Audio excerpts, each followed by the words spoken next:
Hello guys. Snyder cut justice league देखा कि नहीं आपने? अगर नहीं देखा तो रिव्यू क्लोज कीजिए, वो ज़रूर देखिए। सो इसके पहले मैंने एक kind of no spoiler review share किया था for Snyder Cut. I was getting text messages and calls from my friends that भाई ये स्नाइडर कट है क्या, हम क्यों देखें, 2017 में ऑलरेडी जस्टिस लीग रिलीज हो चुकी थी, मैं क्यों बार बार एक ही मूवी देखूं, माना कि डिफरेंट डायरेक्टर है, क्यों देखूं? So I have mention in different video and उसको आप एक नो स्पॉइलर रिव्यू के हिसाब से भी देख सकते हो कि स्नाइडर कट में देखने लायक क्या है। नाउ हैविंग सेड दैट, मैं इस पर्टिकुलर वीडियो में स्टोरी की तो ऐसा सच बात नहीं करूंगा। वेरी प्रिसाइसली आपको ये स्टोरी पता होनी चाहिए बिकॉज 2017 में जस्टिस लीग जो थी स्टोरी वही है। बेसिकली क्या है, संक्षेप में वन सेंटेंस में इसकी स्टोरी ये कहती है कि there are three mother boxes and Steppenwolf, who has been hired by Darkseid. Darkseid is a bigger problem than Steppenwolf. Just like आपको Avengers series में Apocalypse याद है? Apocalypse was basically hired by Thanos, and Thanos is a bigger problem than Apocalypse. Same way, Steppenwolf is an antagonist, but Darkseid is a bigger problem than Steppenwolf. So dark side को खुश करने के लिए Stephen wolf कहते हैं कि मैं ढूंढ के लाता हूँ सारे मदर बॉक्सेस, और वो सारे मदर बॉक्सेस डिफरेंट डिफरेंट जगह पे अर्थ में प्लेस्ड हैं। उनको अगर आप कंबाइन करोगे तो एक पावर ऑफ यूनिटी के हिसाब से you can harness the power जो डार्क साइड आएंगे उसके बाद, and he will conquer the earth.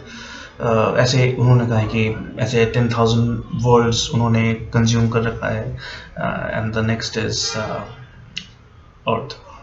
एक और रीज़न है अर्थ के कंजम्पशन का या अर्थ में इन्वेट करने का, because there is an anti life equation. हम उस एंटी लाइफ इक्वेशन के बारे में भी बात करेंगे। So that's why this particular video is going to be like a brief story explanation plus some sort of a spoiler. So अगर आपको इस no spoiler version चाहिए so मेरा previous video देखिए, and if you don't care about spoilers और अगर आपने already movie देखी हुई है, you want to talk about it, so continue with me. So story में तो मैंने बता दी कि ये मदर बॉक्सेस की कलेक्शन की स्टोरी है। स्टेपनवुल्फ इसको कलेक्ट करते हैं डार्कसीड के लिए, एंड जो हमारे हीरो की भीड़ है, हीरो की ग्रुप है, जो जस्टिस लीग फॉर्म हुई है, दिस टीम, ये स्टेपनवुल्फ से कन्फ्रंट करती है, फाइट करती है कि स्टेपनवुल्फ के पास ये सारे मदर बॉक्सेस नहीं जाए, बेसिकली डार्कसाइड इस वर्ल्ड को कॉन्कर ना कर सके। तो इस दौरान काफ़ी कुछ चीज़ें होती हैं, और अगर आपको याद होगा बैटमैन वर्सेस सुपरमैन जहाँ पे ख़त्म हुई थी, व्हेन सुपरमैन बेसिकली डायड, ये मूवी स्नाइडर कट वर्जन वहीं से शुरू हुई है। So it will appear like it's a continuation from that Batman versus Superman, and it's continuing from the, in fact तो स्टार्टिंग का सीन है जब सुपरमैन चीखते हैं, वो जो एक रेडियस की तरह वो निकलता है, you know, the circular screen, उसकी प्रेजेंटेशन बहुत बहुत अमेजिंग है। इनफैक्ट मैं इस वीडियो में स्नैक स्नाइडर के ऑलमोस्ट सभी एक्शन सीन्स के बारे में बात करने की कोशिश करूंगा, क्योंकि मुझे सभी एक्शन सीन्स पसंद आए थे। मुझे एक एक सीन पसंद आया। इसको 4 घंटे की है, but I felt like, and I'm sure you would also feel like each minute is worth it. This movie is gold.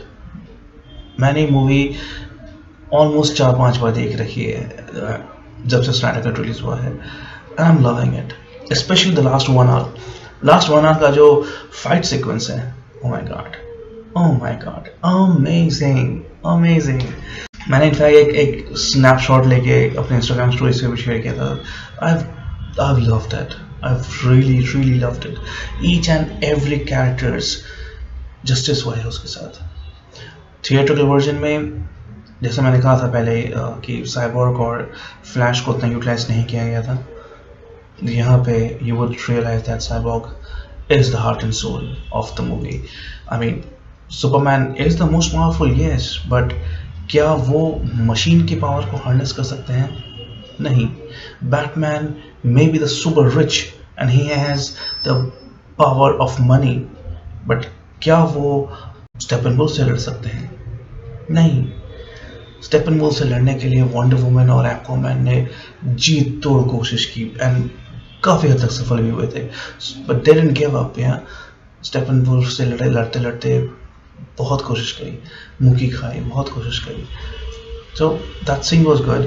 Also flash की एनर्जी की वजह से जो स्पीड से वो दौड़ रहे हैं, एंड there's a टाइम जब वो इतनी फास्ट दौड़ते हैं कि he crosses the speed of light and thereby he harnesses the power to bend time. वो एक न्यू डायमेंशन को हार्नेस कर लेते हैं. He realizes that he can bend time, he can change time, he can go to a different time dimension altogether. So in fact there's a time जब cyborg वो 3 boxes को जो combined हो रखे हैं उसको सेपरेट नहीं कर पा रहे, और पीछे से स्टेपनवुल्फ आते हैं और वो साइबॉर्ग को मार देते हैं. इसी के दौरान पूरी वर्ल्ड ख़त्म हो जाती है, पूरी वर्ल्ड ख़त्म हो जाती है. So there is a time जब पूरी वर्ल्ड ख़त्म हो चुकी है, but Flash says I have one shot, I can do it. वो इतने स्पीड से दौड़ते हैं कि वो टाइम चेंज कर देते हैं. He goes back in time जब वर्ल्ड तबाह होने वाली है, and then he gives that energy to Cyborg, and Cyborg उसको harness करके 3 boxes को दूर करते हैं, separate करते हैं, of course with the help of Superman also. But yeah, वो scene amazing है, amazing scene है वो. जिस तरह से Flash जब दौड़ते हैं, oh my god, too good, too good. And of course yeah, last में जब Steppenwolf Cyborg को मारने वाले होते हैं अपने एक्स से, ग्रैंड एक्स उनके पास, एकदम से सामने सुपरमैन आता है. ओह that moment, Superman black suit में हीरो की तरह एंट्री मारते हैं. ऑफ कोर्स ब्लैक सूट क्यों है, we might wonder. So black suit का रीज़न ये है कि because Superman died in BVS, Batman versus Superman, इसके प्रीवियस में, एंड इस मूवी की स्टार्टिंग में भी दिखाया था कि सुपरमैन डाइड. सो सुपरमैन को रिसरेक्ट किया जाता है, मैं उसके बारे में भी बात करूँगा. सो after resurrection he wears that black suit. क्यों black suit है? Because obviously he's short of energy, short of power, so that's why he's wearing black, because black attracts or absorbs all the energies, all the light energy, and that's why he's wearing the black suit. In fact एक scene भी होता है कि comic book में है ये scene कि जैसे वो ब्लैक सूट पहनता है वो एकदम से उड़ के सन के पास चले जाता है, so that he could create more and more solar energy and light energy, so that he can get as much as power as he can. So that's why he's wearing black. And वो scene की बात कर रहा था मैं. So Steppenwolf is trying to hit Cyborg, so man एकदम से आ जाता है सामने, and oh my god, जिस तरह से फिर देखते हैं, एक्स यहाँ पर है उनके फेस के पास, सुपरमैन के फेस के पास, एंड वो बड़े स्टाइल से he freezes the axe. उसके बाद जो स्पीड से घूम के वो स्टेपनवुल्फ को मारते हैं. Oh my God, I mean you can see the smile on my face. I feel so happy, so satisfied watching this movie, Snyder Cut. I can't tell you, it's one of the best superhero movie I've ever seen. I don't want to compare it with Dark Knight, because Dark Knight has been my favorite. It is my favorite, and it'll always be my favorite superhero movie. But Snyder Cut is no less.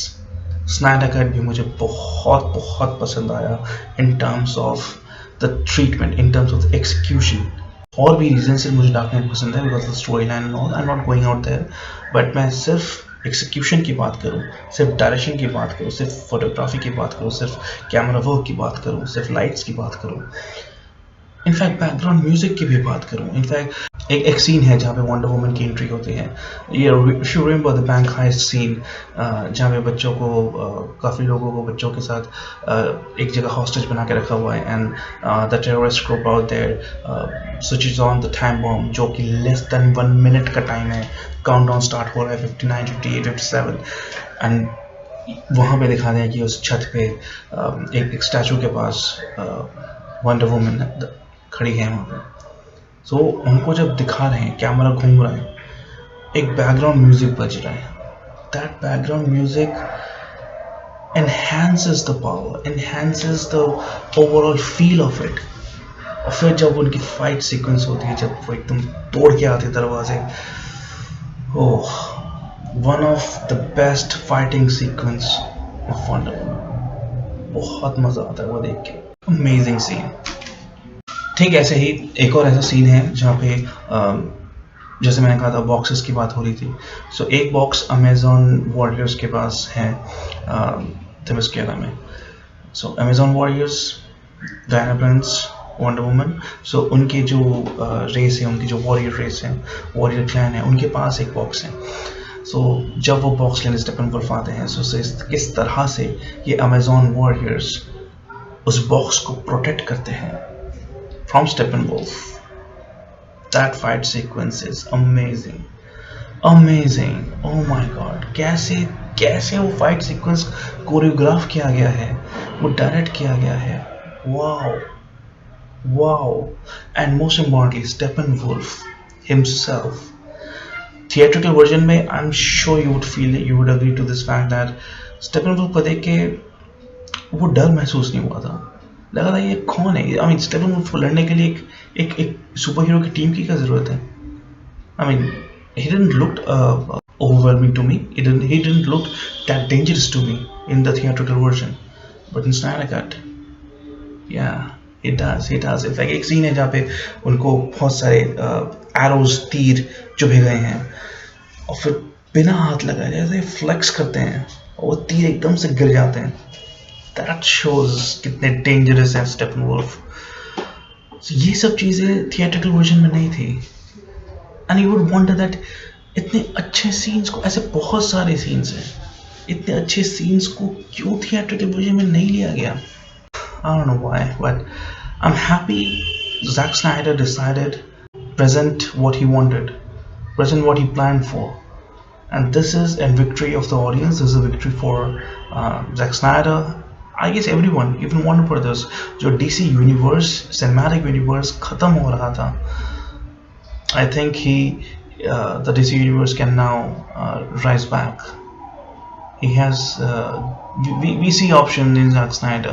अगर सारी movies Zack Snyder direct produce करे, basically direct करे, I'm sure DC universe will be back. I want to see Zack Snyder direct more of DC movies. In fact, theatrical version में Darkseid की भी कुछ खास बात नहीं हुई थी. The primary antagonist was Steppenwolf. यहाँ पे Darkseid के बारे में दिखाया गया है एंड आपको लगेगा Darkseid is as dangerous as Thanos. ऐसा नहीं है कि Darkseid has been a copy of Thanos, नहीं। अब देखिए, फैक्ट्स चेक कीजिए, कॉमिक बुक्स में DC universe, DC comics Marvel से पहले आई है। सो जाहिर सी बात है Thanos was an adapted version of Darkseid, not the other way around. हाँ, हम थानोस को मूवी वर्स में पहली बार देख रहे हैं एंड डार्कसीड को बाद में देख रहे हैं, but you know try to remember 2017 में ये जैक स्नाइडर की मूवी अगर ठीक से रिलीज हो जाती तो डार्कसीड पहले आते, राइट। सो या that was another comic book trivia fact. और लास्ट 1 आवर की जो फाइट सीक्वेंस है, उसके बाद जो लास्ट हाफ एन आवर है, last half an hour is filled with and credits. वो मिस मत करना, वो ज़रूर देखना।